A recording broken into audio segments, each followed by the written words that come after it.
네, 여러분 안녕하세요. 나도균입니다. 오늘은 이제 증상이 복잡합니다. 먼저 이제 사연을 먼저 읽어보겠습니다. 이분이 이제 29세 때, 그러니까 젊어서부터 심방세동, 본태성 고혈압으로 와파림을 복용하면서 지냈다면 이제 심방세동이 별로 심하진 않았던 것 같아요. 그 다음에 이제 그래서 수술을 하다가 우연히 전극도자 절제술이라는 치료법이 있다는 걸 알게 된 거예요. 그래서 시술을 했는데 처음에 3, 4일은 괜찮다가 빈맥이 오고 그 전기 충격했더니 다시 점맥이 오고 다시 빈맥이 오고 이제 왔다 갔다 하다가 다시 전기 충격을 했더니 이제 이번엔 다시 점맥으로 이제 고정이 됐다 이런 거죠.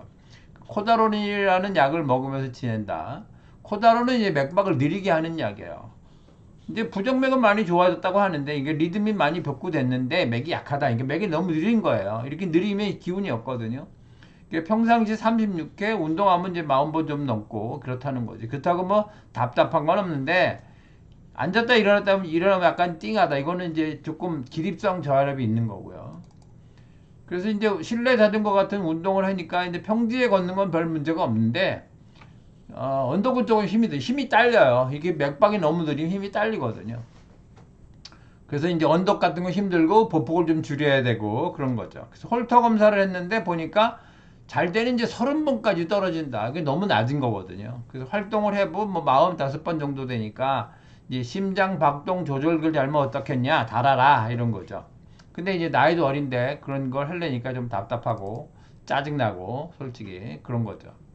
이제 코다론을 먹지 않고 이제 검사를 다시 해보자. 맥이 너무 느리니까 코다론은 맥을 느리게 해요. 그러니까 이제 코다론을 이제 중단하고 맥을 다시 홀터 검사 다시 해서 얼마큼 더 느려지는지 회복되는지 한번 보자. 근데 이제 코다론을 끊으면 다시 맥이 빨라지거나 심방세동이 올 수 있다. 이제 그러니까 뭐냐 짜증난다 이런 거고요.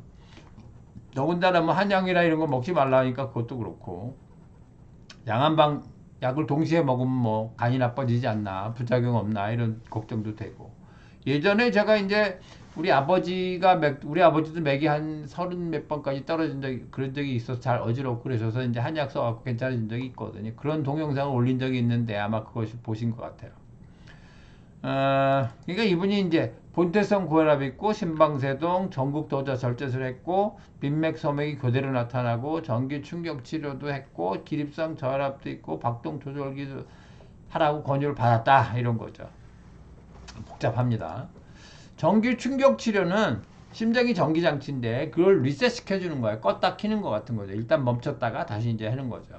리듬이 회복되는 일도 있기도 한데 재발되는 일도 작고 그렇게 무효 아예 효과가 없는 경우도 있고 아무튼 그렇게 썩 효과가 있는 치료법은 사실 아니에요. 그런데 하기가 편하고 뭐 안에다 뭘 넣는 것도 아니니까 겉에서 하는 거니까 하기도 편하고 그러니까 크게 부담되는 일도 없고 그러니까 이제 우선적으로 적응증이 되면 우선적으로 해보는 거죠. 어, 사실 이제 이게 심장 같은 경우고 서양의학 우리나라 이제 서양의학 한의학이 있으니까 의사마다 말도 다 다르고 서양의학 한의학은 관점도 너무 다르고 그러니까 이제 당연히 헷갈리고 걱정도 되죠. 잘 판단해서 치료를 받으셔야 되고요. 한의학이 좋은 경우도 있지만 그렇다고 한의학이 맞는 건 물론 아니잖아요. 그러니까 서양의학과 한의학이 장점을 잘 따서 둘 다 물론 잘 알아야죠. 잘 따서 결합하면 아주 좋은 결과를 가져올 수 있다. 이렇게 이제 말씀드리겠어요. 우선 서양의학적으로 잠깐 보면요. 심장은 전기장치고 전기장치니까 전기를 만들어내는 곳이 있고 그걸 전달하는 곳이 있어요. 그래서 약간 만들어내니까 발전소라고 말하고 동방결절이라고 여기서 전기를 만들어서 그 전기가 흘러요. 그래서 흐르는 전선 같은 구조가 있는데 이제 그 전선의 역할을 하는 것이 신경이고 그러니까 신경을 따라서 흐르는 거죠. 그래서 이 전기 신호를 따라서 심장이 근육이 수축해서 박동하고 그렇게 펌프질을 할 수 있게 되는 거죠. 그런데 이제 그 지금 심방세동은 전기 신호가 이게 불규칙해진 거예요. 막 회돌이도 치고 여러 가지 생기고 그런 게 이제 불규칙해지고 그러니까 박동도 막 이상해지고 그렇게 된 거죠. 전극도자 절제술은 이 불규칙한 신호를 다 없애버리는 거, 지져갖고 이제 없애버리는 거죠. 그러는 게 이제 기본적인 건데 한의학하고 서양의학을 비교해 보면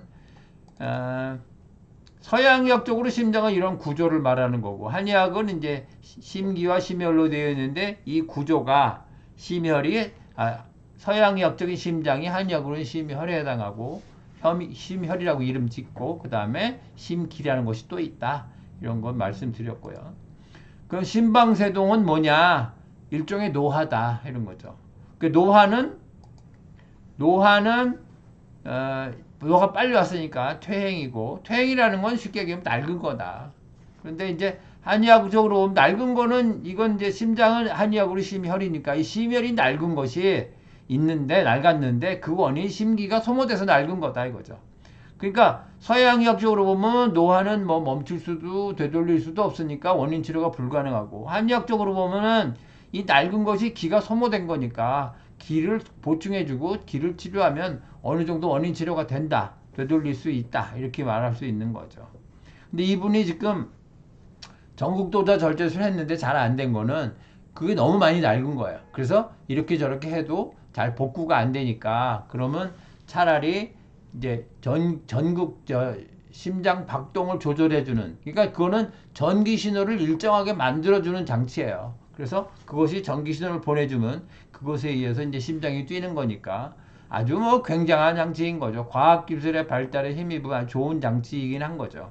그래서 그걸 하라. 그러니까 좀 그렇다 이런 거고요. 아무튼 이제 전국도자 절제술과 한약을 같이 쓴다면 굉장히 좋은 우수한 치료 효과가 있다. 한약과 양약을 같이 쓰는 것은 가능할 뿐만 아니라 아주 좋다, 이렇게 말씀드리고요. 양약만 단독으로 쓰는 것보다는 아주 훨씬 좋다, 이렇게 말씀드릴 수 있겠어요. 네, 오늘은 이제 심방세동이 있어서 전국도자 절제술을 했는데 재발했고 효과가 제대로 나오지 않고, 그래서 심장 박동 조절기를 권유받는 그런 경우에 한약과 같이 쓰면 어떻겠느냐, 이런 거에 대해서 말씀드렸습니다. 오늘은 여기까지 하겠습니다. 감사합니다.